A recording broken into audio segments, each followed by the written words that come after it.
You ever see a cop get arrested on his own front porch by two fake officers while the real HOA president is standing there grinning, like she just won the lottery? Yeah, that happened. Let me tell you right now, nothing tests your patience like hearing, "You're under arrest from a couple of wannabes in cheap uniforms." Especially when you spent 20 years as a cop yourself and you can smell a scam before you even open the front door. But hang on, let me back up a sec, because that circus wasn't even the wildest part. I just moved into my new house, the kind of place you dream about when you're grinding out long shifts and wondering if it's all worth it. The air still smelled like paint and hope, boxes everywhere. My late wife's old jokes scribbled on the lids, burned files on the one filled with all my police commendations, because she always said nobody wanted to hear another war story from me. I had 15 years in SWAT 5 as chief, and I'd finally landed somewhere quiet under big oak trees with neighbors who wave in the morning instead of ducking for cover. My grandpa always said your house is your castle, but it's the neighbors that make it peaceful, and for 3 weeks it was exactly that. Even got cookies from the family down the street. Neighbor named Duke had a laugh like a lawnmower starting up. I slept like a rock for the first time in years. Then right on cue, trouble comes knocking, or in my case it slips a bright red violation notice under my wiper blade. Grass a 1/4 inch too high. $50. Signed by one Karen Van Fleet, president of the Oak Street Homeowners Association. At first I laughed. My lawn looked fine, the neighbors looked the same, but that tight feeling in my gut, the one you get when you see a bully warming up. Yeah, that started up real quick. Next day, 2 notices. One for the lawn, another because my trash can was visible for 3 hours too long. Now I owed $125. The language was getting nastier, immediate compliance, further action. You know the type, pocket tyrants inventing rules to feel important, thinking nobody'll call them on it. I ignored the first one, rookie mistake. But come on, it was my day off. I just wanted to be a guy with a new house, not a cop running down a rat. When I looked out and saw a woman with a clipboard, a little yapping dog, and a haircut that could double as a carpenter's level, I had a hunch I was looking at Karen herself. She glared at me like she was measuring my soul for defects. That's when I knew the game was on. You don't just let a weed like that take over your garden, you rip it up, roots and all. So I did what any old cop does. I went to the county clerk. Marble floors, dust, the smell of old paperwork, a place where facts don't care about anybody's attitude. Oak Street, HOA. The clerk, glasses on a chain, tapped her keyboard 3 times, sighed and said, "No such thing. Not in this county. No HOA, no covenants, no nothing." Turns out, my president was just some lady playing queen on a block of peasants. Happens more than you think. The clerk told me people print their own letterhead, scare their neighbors, and rake in cash because nobody wants to make waves. I got myself 2 notarized county-sealed letters proving no HOA existed, and let me tell you, holding those felt like holding a loaded weapon, but with paper instead of bullets. I could have gone home and waved it in Karen's face right then, but I wanted more than that.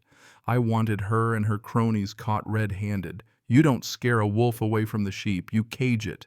So I called Danny Reyes, my right hand, at the department sharp as a tack, cool under fire, and probably better with the law than half the lawyers in town. I told her to run a background check off the books on Karen Van Fleet.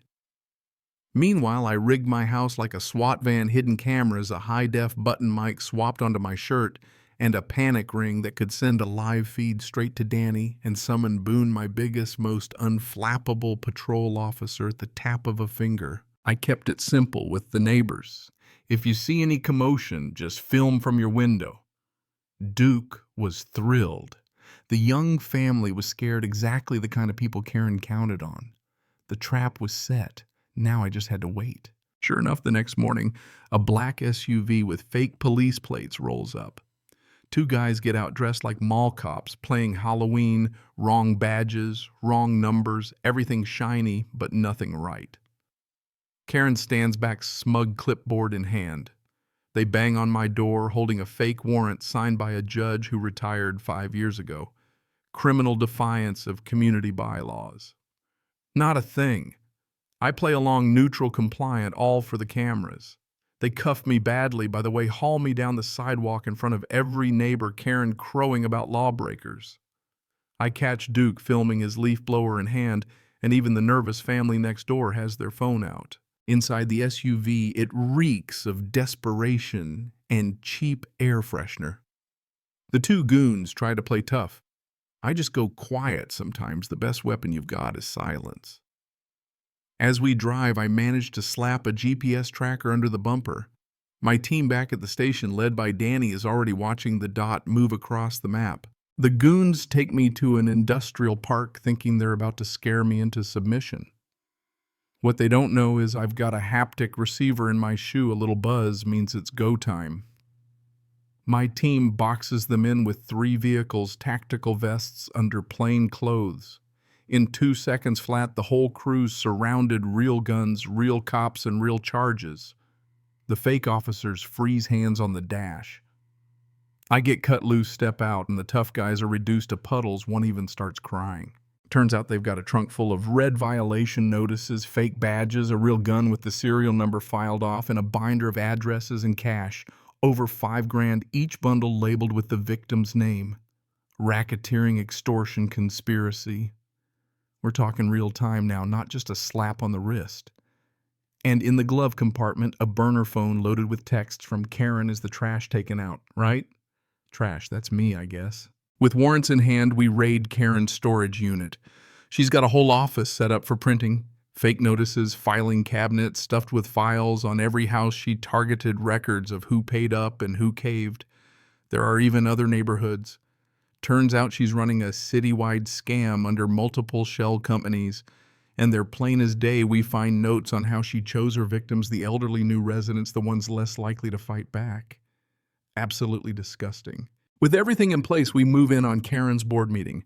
She's in her garage lecturing her board members like she's running Fortune 500, not a 2-bit criminal enterprise.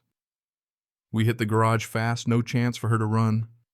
She shrieks, throws a podium, tries to bolt, but Boone cuts her off. Real handcuffs this time.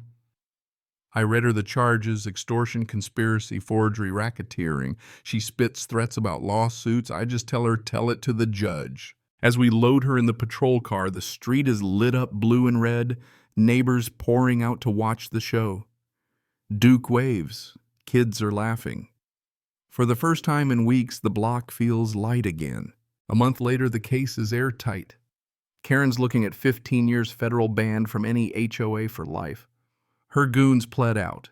The victims are getting restitution. The state set up a hotline, caught 2 copycats in other towns. Her little empire of fear gone. On my desk, I keep one of her 10 badges as a reminder. Power isn't about scaring folks with fake rules. It's about protecting them with real ones. So what do you think? Was I right to go all in, or should I have just paid the $50 and kept my mouth shut? You tell me. Have you ever dealt with a bully like that? Drop your stories down below and let's talk about what real justice looks like in a neighborhood.